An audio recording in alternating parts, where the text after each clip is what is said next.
আসসালামু আলাইকুম। সংবাদে আপনাদের সবাইকে স্বাগত জানাচ্ছি। আমি ফিরোজ তোহা। শুরুতেই সংবাদ শিরোনাম। বাংলাদেশের সর্বশেষ গুরুত্বপূর্ণ আপডেট সংবাদে আপনাকে স্বাগত। শুরুতেই সংবাদ শিরোনাম, এরপর বিস্তারিত। শুরুতেই জানিয়ে দিব, বাহিনীকে প্রস্তুত থাকার আহ্বান সেনাপ্রধানের। দেশের স্বার্থে যেকোনো ত্যাগ স্বীকারে প্রস্তুত থাকতে সেনা সদস্যের প্রতি আহ্বান জানিয়েছেন সেনাপ্রধান জেনারেল ওয়াকারুজ্জামান।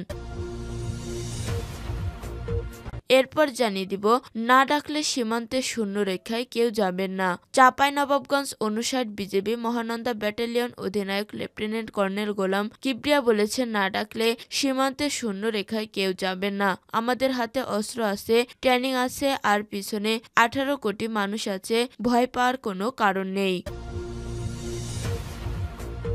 এদিকে কোরআন পোড়ানোয় জড়িতদের বিচারের দাবিতে শিবিরের বিক্ষোভ। প্রায় এক যুগ পর রাজশাহী বিশ্ববিদ্যালয় ইসলামী ছাত্র শিবির প্রকাশ্যে বিক্ষোভ মিছিল ও সমাবেশ করেছে। মিছিলে কোরআন পোড়ানোর সঙ্গে জড়িতদের জোহা চত্বরে প্রকাশ্যে ফাঁসির দাবি করা হয়। এরপর জানিয়ে দিব, সিনাত্তকে জিপিএ 4 এর মধ্যে 3.99 পেয়ে প্রথম ঢাবি শিবিরের প্রচার সম্পাদক সাজ্জাদ। ঢাকা বিশ্ববিদ্যালয় ঢাবি শাখা ছাত্র শিবিরের প্রচার সম্পাদক মোহাম্মদ সাজ্জাদ হোসেন খান সিজিপিএ 4 এর মধ্যে 3.99 পেয়ে প্রথম স্থান অধিকার করেছেন। বৃহস্পতিবার 23 জানুয়ারি প্রথম স্নাতক শ্রেণীর চূড়ান্ত ফলাফল প্রকাশ হয়। এদিকে ব্যবসা দখলে আওয়ামী লীগ নেতার পক্ষ নিলেন ওসি। রাজধানীর মোহাম্মদপুর থানার অভিযোগ দিতে এসে ওসির হুমকির শিকার হয়েছেন এক ভুক্তভোগী। এমন ঘটনায় মোহাম্মদপুর এলাকার বাসিন্দা থানার সামনে অবস্থান নিয়ে ওসি ইফতেখার হাসানের অপসারণ সহ তার বিরুদ্ধে আইনানুগত ব্যবস্থা নেয়ার জোর দাবি জানিয়েছেন। বৃহস্পতিবার দুপুর ১২টার দিকে মোহাম্মদপুর থানার সামনে বাসিন্দারা অবস্থান নিয়ে এ দাবি জানান। এবং সর্বশেষ জানিয়ে দিব, মার্কিন নাগরিকদের জন্য ভারতীয় নারীদের আগাম সন্তান জন্মদানের হিড়িক। অভিবাসন নিয়ে কঠোর অবস্থানের কথা জানান দিয়েছে মার্কিন প্রেসিডেন্ট ডোনাল্ড ট্রাম্প। দেশটিতে জন্মগত নাগরিকত্ব বাতিলের আদেশ জারি করলেন তিনি। এরপর ভারতীয় বংশোদ্ভূত নাগরিকদের আগাম সন্তান জন্মদানের হিড়িক পড়েছে। বৃহস্পতিবার ভারতীয় সংবাদ মাধ্যম ইন্ডিয়া টুডের এক প্রতিবেদনে এই তথ্য জানানো হয়েছে। প্রতিবেদনে বলা হয়েছে, আগামী ২০ ফেব্রুয়ারি থেকে জন্মসূত্র নাগরিকত্ব বাতিলের আদেশ কার্যকর হওয়ার কথা রয়েছে। এর আগে সি সেকশনের মাধ্যমে সন্তান জন্ম দিতে ভারতীয় নারীরা ছোটাছুটি শুরু করেছে। প্রিয় দর্শক, এতক্ষণ শুনছিলেন সংবাদ শিরোনাম, এরপর বিস্তারিত। তবে তার আগে বন্ধু, জানিয়ে দিন আপনি কোন স্থান থেকে আমাদের সংবাদটি দেখছেন এবং শুনছেন। জানিয়ে দিন এই সংবাদ সম্পর্কে আপনার মূল্যবান মতামত। আর বন্ধু, আপনি যদি আমাদের চ্যানেলে নতুন হয়ে থাকেন তাহলে ভিডিওটি দেখতে দেখতে চ্যানেলটি সাবস্ক্রাইব করে রাখুন, যাতে করে আমাদের পরবর্তী সংবাদগুলো সবার আগে আপনার কাছে পৌঁছে যায়। এবারে বিস্তারিত।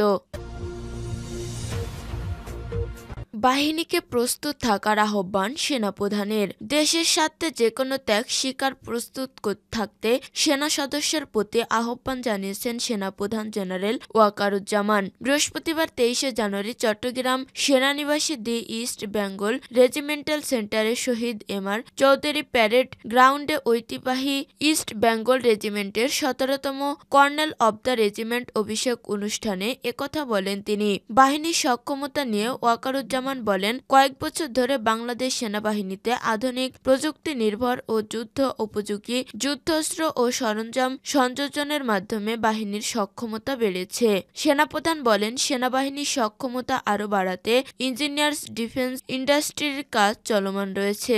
সেনাবাহিনীর যুদ্ধ উপযোগী ও আধুনিক যুদ্ধ অস্ত্র ও সরঞ্জাম যোগানে আমি সচেষ্ট থাকব। সদস্যদের বীরত্ব নিয়ে সেনাপ্রধান বলেন, ইস্ট বেঙ্গল রেজিমেন্টের প্রত্যেক সদস্য তাদের উপর অর্পিত দায়িত্ব সর্বোচ্চ পেশাদারিত্বের সঙ্গে পালন করবে এবং প্রয়োজনে দেশের জন্য জীবন উৎসর্গ করতেও দ্বিধা করবে না। এই অনুষ্ঠানের মধ্য দিয়ে কর্নেল অব দ্য রেজিমেন্ট হিসেবে সেনাবাহিনী প্রধান সামরিক রীতি অনুযায়ী ঐতিহ্যবাহী ইস্ট বেঙ্গল রেজিমেন্টের অভিভাবকত্ব গ্রহণ করেন। এর আগে সকালে সেনাবাহিনী প্রধান প্যারেড গ্রাউন্ড পৌঁছালে সামরিক রীতি অনুযায়ী আনুষ্ঠানিকভাবে অভিবাদন জানানো হয় এবং ইস্ট বেঙ্গল রেজিমেন্টের একটি চৌকস দল গার্ড অব অনার প্রদান করেন। অনুষ্ঠান শেষে সেনাবাহিনী প্রধান ইস্ট বেঙ্গল রেজিমেন্টের ৩৭তম বার্ষিক অধিনায়ক সম্মেলন উদ্বোধন করেন। এ সময় সেনাপ্রধান ওয়াকারুজ্জামান আধুনিক উপযোগী প্রশিক্ষণের মাধ্যমে একবিংশ শতাব্দীর চ্যালেঞ্জ মোকাবেলায় সদা প্রস্তুত থাকতে রেজিমেন্টের সব সদস্যদের প্রতি আহ্বান জানান। অনুষ্ঠানে সেনা সদর, আর্মি ট্রেনিং অ্যান্ড ডক্ট্রিনিং কমান্ড, স্থানীয় ফরমেশন এবং ইস্ট বেঙ্গল রেজিমেন্টের ঊর্ধ্বতন কর্মকর্তারা সহ বিভিন্ন পদবীর সদস্যরা উপস্থিত ছিলেন। না ডাকলে সীমান্তের শূন্য রেখায় কেউ যাবে না।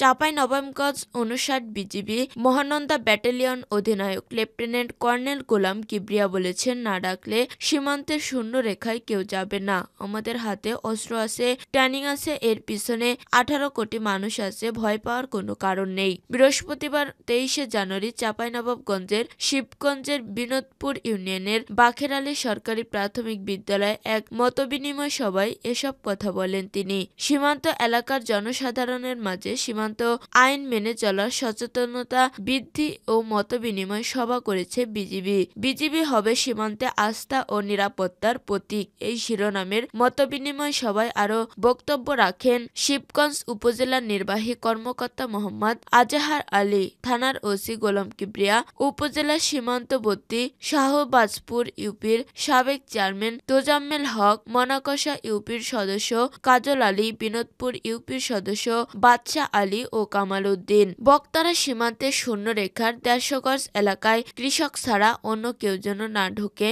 এ ব্যাপারে সচেতন থাকার আহ্বান জানান। এছাড়া সীমান্তে যে কোনো সমস্যা বিজিবির কাছে তুলে ধরার পরামর্শ দেন। মতবিনিময় সভায় অংশ নেন সীমান্তের কিরণগঞ্জ, চৌকা, কালীগঞ্জ, জমিনপুর, বিশ্বনাথপুর, তেলকুপি, শাহবাজপুর সহ আশেপাশের গ্রামের কৃষি ও বিভিন্ন পেশাজীবী মানুষ। প্রসঙ্গত উল্লেখ্য, এর আগে কিরণগঞ্জ চৌকা সীমান্ত ফাঁড়ির মাঝামাঝিতে সীমান্ত ঘেঁষে কাঁটাতারের বেড়া নির্মাণকে কেন্দ্র করে বিজেপি ও বিএসএফের মধ্যে উত্তেজনাকর পরিস্থিতি এবং কাঁচা গম ও আমগাছ কাটাকে কেন্দ্র করে দুই দেশের কৃষকের সংঘর্ষের ঘটনা ঘটে।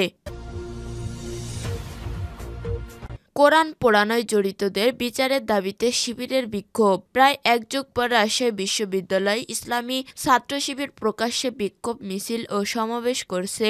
মিছিলে কোরআন পোড়ানোর সঙ্গে জড়িতদের জোহা চত্বর প্রকাশ্যে ফাঁসির দাবি করা হয়। বৃহস্পতিবার সন্ধ্যায় জোহা চত্বরে ছাত্র শিবিরের বিক্ষোভ মিছিল পরবর্তী সমাবেশ থেকে এ দাবি জানানো হয়। বিশ্ববিদ্যালয়ের ৭টি আবাসিক হল ও কেন্দ্রীয় মসজিদে পবিত্র কোরআন শরীফ পোড়ানোর ঘটনায় তদন্তে দৃশ্যমান অগ্রগতি না হওয়ার প্রতিবাদে এ বিক্ষোভ মিছিল ও সমাবেশ আয়োজন করা হয়। বিশ্ববিদ্যালয়ের কেন্দ্রীয় মসজিদ থেকে বিক্ষোভ মিছিলটি শুরু হয় ক্যাম্পাসের গুরুত্বপূর্ণ সড়ক প্রদক্ষিণ করে প্রশাসন ভবনের সামনে জোহা চত্বরে এসে মিছিলটি শেষ হয়। পরে সেখানে একটি সংক্ষিপ্ত সমাবেশে মিলিত হন নেতাকর্মীরা।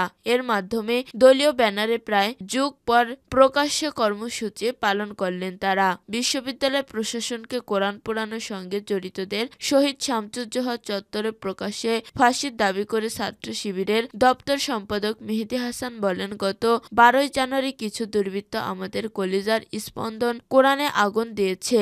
আমরা তাদেরকে বলে দিতে চাই, তোমরা ঘুঘু দেখেছ, ঘুঘুর ফাঁদ দেখোনি। কোরআন পোড়ানোর আগুনের স্ফুলিঙ্গে তোমরা ধ্বংস হয়ে যাবে। কিছুদিন আগে ইরানে কোরআন অবমাননার কারণে এক খ্রিস্টান পোপকে ফাঁসি দেওয়া হয়েছে। যারা এই কোরআন পোড়ানোর সঙ্গে জড়িত ছিল তাদেরকে জোহা চত্বরে প্রকাশ্যে ফাঁসি দিতে হবে। এর জন্য যদি ছাত্র শিবিরের নেতাকর্মীকে আন্দোলনের মাঠে শহীদ হতে হয়, আমরা সেটার জন্য প্রস্তুত। স্নাতক 4-এ 3.99 পেয়ে প্রথম ঢাবি শিবিরের প্রচার সম্পাদক সাজ্জাদ। ঢাকা বিশ্ববিদ্যালয়ের ঢাবি শাখা ছাত্র শিবিরের প্রচার সম্পাদক মোহাম্মদ সাজ্জাদ হুসাইন খান জিপিএ 4-এর মধ্যে 3.99 পেয়ে প্রথম স্থান অধিকার করেছেন। বৃহস্পতিবার 23 জানুয়ারি তার স্নাতক শ্রেণীর চূড়ান্ত ফলাফল প্রকাশ হয়। সাজ্জাদ ঢাকা বিশ্ববিদ্যালয়ের আরবি বিভাগের 2019 থেকে 20 শিক্ষাবর্ষের শিক্ষার্থী। স্নাতকোত্তর প্রথম সেমিস্টারে অধ্যয়ন করেছেন তিনি। স্নাতকের সমাপ্তি করে উচ্চশিক্ষার জন্য বিদেশে যাওয়ার পরিকল্পনা রয়েছে তার। ফলাফল সম্পর্কে জানতে চাইলে সাজ্জাদ বলেন, আলহামদুলিল্লাহ, স্নাতকের ফলাফল প্রকাশিত হলো আজ। জিপিএ 4 এর মধ্যে 3.99 পেয়ে আমি প্রথম স্থান অধিকার করেছি। এর মধ্যে দিয়ে আমার গ্রাজুয়েশন সম্পূর্ণ হলো। স্নাতকের ফল পেয়ে এক ফেসবুক স্ট্যাটাসে তিনি লেখেন, আমার এই ছোট রেজাল্টের পিছনে যতটা না আমার মেহনত ভূমিকা রয়েছে তার চেয়ে বেশি প্রভাব ফেলেছে আমার বাবা মায়ের দোয়া। প্রাইমারি থেকে শুরু করে ইউনিভার্সিটি পর্যন্ত সকল শিক্ষকের দেয়া তালিম এবং আমার সার্কেল ও ভাই বন্ধুর সোহবত। আমি আমার এই ফলাফলকে তোহফা দিচ্ছি আমার বাবা মা একমাত্র ছোট বোনকে।